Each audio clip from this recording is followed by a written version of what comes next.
So, backstory about this story. I wanted my kids to write a story but not explain who the person is or what the subject is. So that was my like theme. I was like, write a story, but don't tell me what's happening in the story, basically. And so I wrote this to give them an example because they're like, Mr. Bree, I don't know how to write a story. What do I do? I'm not going to do this. I'm going to go jump off a chair. And I was like, ooh, do that. So this is my story. So once upon a time, somewhere nestled between here and there lived something that looked too much like you and less like I.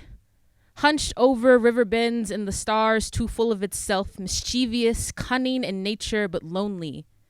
One day, it went looking for something, someone, that it could call home, friend, love, mine.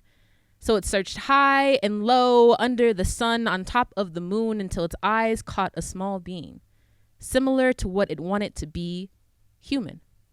It slid down into their shadow and observed. The human's hands worked tirelessly, merging coils into rows until they met an end.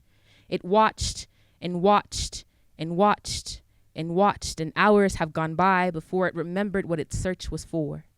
In its first place, started growling out of the shadow. It wrapped its limbs and nails around the human, too busy with the thought of victory.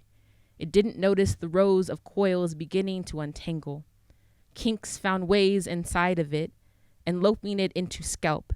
It didn't stand a chance. And the human smiled just for a second and began merging again. So that's my story.